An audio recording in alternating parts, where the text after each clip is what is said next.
Hey, thank you for joining, ladies and gents. My name is Anthony, and this is On the Block Sports Chiefs. And we're going to go ahead and get into the Super Bowl positional breakdown for each team, the Philadelphia Eagles and the Kansas City Chiefs. This is right now on the brink. We're just a couple of days away, and we're going to go ahead and look at. First, before we go any further, follow me at Anthony D Hatton 2. You can see that right there at the bottom of the screen. But let's get into exactly the positions. This video is going to focus on the offensive side of things. So we're going to look at quarterback, wide receiver, tight end, offensive line. We're also going to look at the running back position. So that gives you 5 different positions here. For the quarterbacks, needless to say, you got Patrick Mahomes and Jalen Hurts. Now, of course, whenever you look at the 2 quarterbacks for each team, you got Patrick Mahomes and you got Jalen Hurts. Mahomes was just given at the NFL Honors his second MVP award for this year, but I do want to mention both quarterbacks come in with a little bit of nagging injuries. Mahomes has his high ankle sprain that he endured going against the Jacksonville Jaguars. And then you have Jalen Hurts, who at the end of the regular season also had a shoulder injury that caused him to miss a couple of games. Now, you can look at more accolades. So we have Patrick Mahomes, who we just said had won his second MVP. He was also given the first team All-Pro, which is his second time getting this award. And he's been 5 times as a Pro Bowler in the NFL. For Jalen Hurts, he was the second team All-Pro quarterback behind Patrick Mahomes.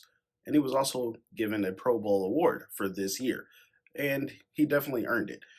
When you look at the stats, so we just went over accolades, but if you look at the statistical comparison, Patrick Mahomes, he led the league in passing yards, passing touchdowns, total QBR.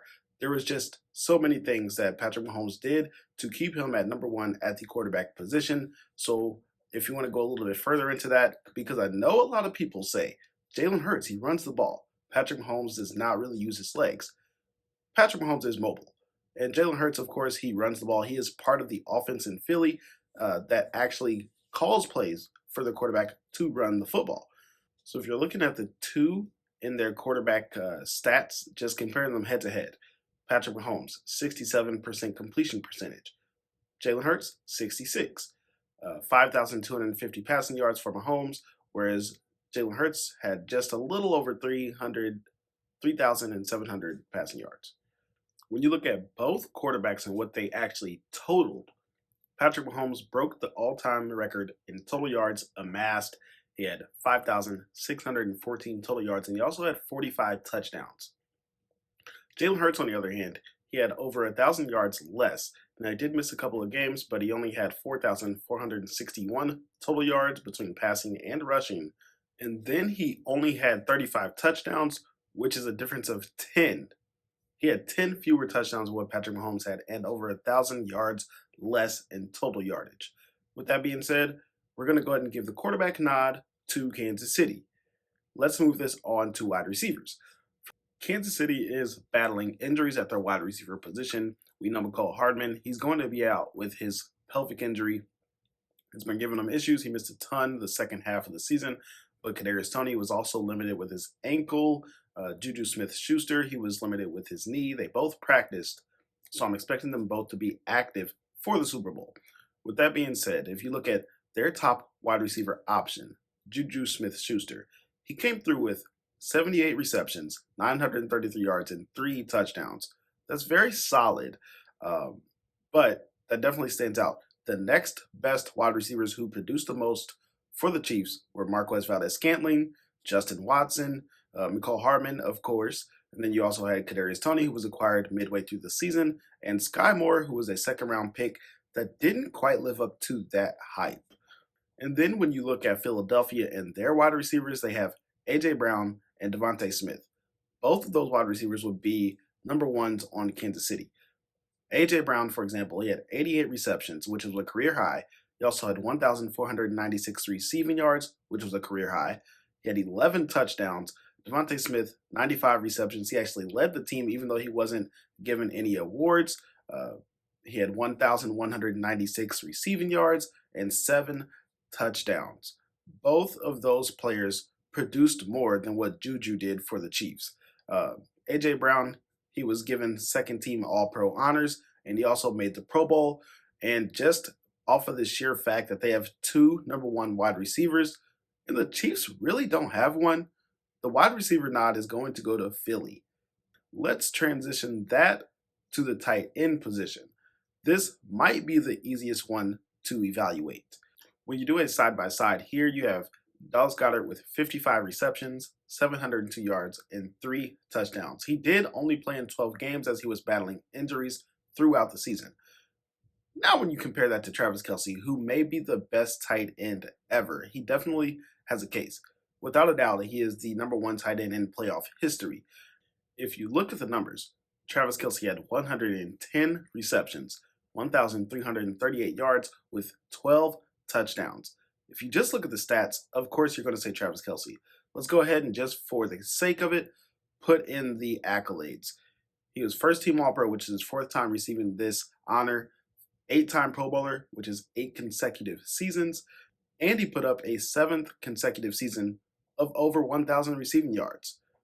With that being said, he's the number one receiving option on his team, Travis Kelsey, that is. And then you have Dallas Goedert, who's the third receiving option. So when you talk about tight end, that position definitely leans in the favor of Kansas City.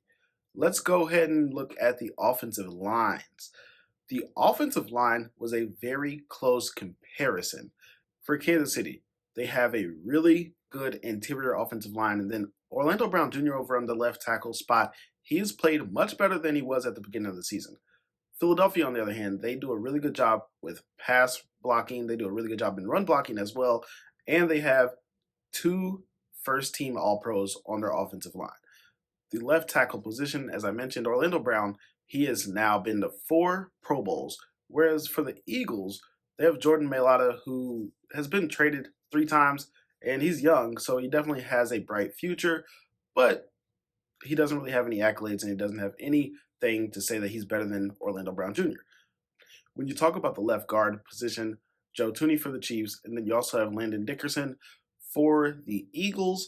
Both of those are really good left guards, but I'm going to go ahead and give the nod here to Joe Tooney just because of the fact that he is second team All Pro, and he also made the Pro Bowl, and he's got some Super Bowl history on his side. Landon Dickerson is definitely on his way to be one of the top left guards in the league. He was voted to the Pro Bowl, and he had a stellar collegiate career. Dickerson was definitely a really good center in college, coming from Florida State and Alabama. He was given the award as the top center in college. Now, when you look at the center position, you probably have the 2 best centers in the NFL. Jason Kelsey, without a doubt, for the Eagles, he was given the first team All Pro honors, which is his 5th time receiving that award.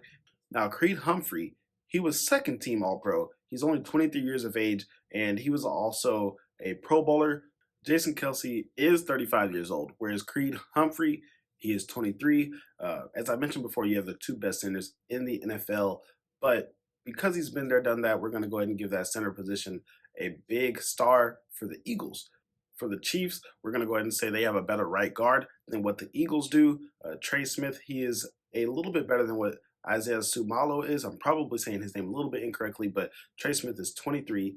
Trey Smith was also voted on the All-Rookie team, and he's done a really good job this year, whereas Isaac Sumalo, he's 29 years old, and he hasn't really done much thus far in his career, but he has been really solid for the Eagles.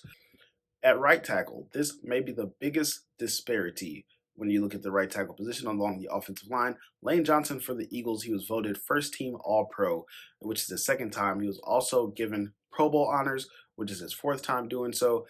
Now, Lane Johnson did something this season where he broke a record as an offensive lineman.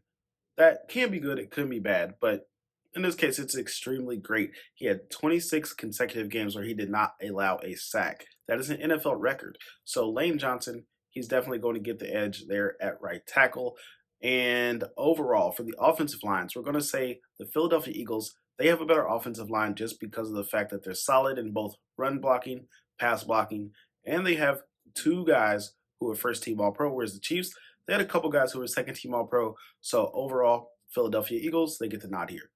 The final position that we're going to look at here is the running back position. If you look at the players on each side, you have Philadelphia Eagles with Miles Sanders, Kenneth Gainwell, and Boston Scott. The Kansas City Chiefs, they're getting Clyde Edwards-Helaire back active again, whereas he's been missing for a large part of the season. They have Isaiah Pacheco, who's now manning the backfield for them. Jerick McKinnon, he's also mixes in often. Both Pacheco and McKinnon have had a ton of production ever since Clyde Edwards-Helaire has been out of the lineup. Miles Sanders, he was a 1,000-yard rusher. He had 1,269 rushing yards and also 11 touchdowns. Both were career highs, and he was also a Pro Bowler. Now, that's really the main value that you get out of the backfield for the Eagles. The Chiefs, on the other hand, Isaiah Pacheco, ever since he's been the starter at running back, he has had 830 rushing yards, 5 touchdowns. When you compare the two, both average 4.9 yards per carry. When you also look at the other running backs, the Eagles, they have Kenneth Gainwell and Boston Scott, who collectively put up another 7 touchdowns.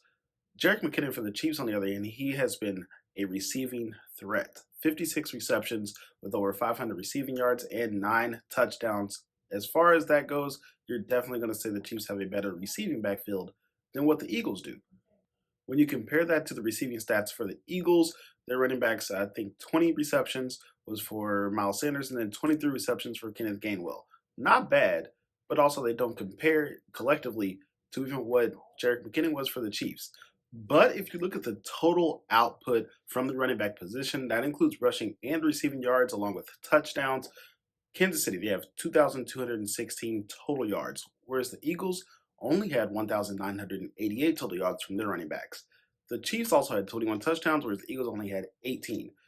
Now, the Chiefs had more duality in the run game and in the pass game. They used their running backs quite a bit more. Patrick Mahomes has also leaned on the outlet routes more than he has in years past. With that being said, Isaiah Pacheco has also brought a new mentality to the running game for the Chiefs. I'm going to go ahead and give this edge to Kansas City. So let's go ahead and do a quick recap here for what we have on the positional breakdown. Quarterback, Kansas City. Wide receiver, Philadelphia. Offensive line, Philadelphia. Tight end, Kansas City. And then the tiebreaker, that's going to be the running back position. We're going to go ahead and give that to Kansas City because they have more production. Now stay tuned because we will have a defensive positional breakdown as well with the Super Bowl coming up here in just the next couple of days. This has been On the Block Sports Chiefs. Like, comment, and subscribe. Tell me what you think about each team and their offensive positions. Who do you think has the edge at each of those positions? Let me know. Once again, this is Anthony. Peace.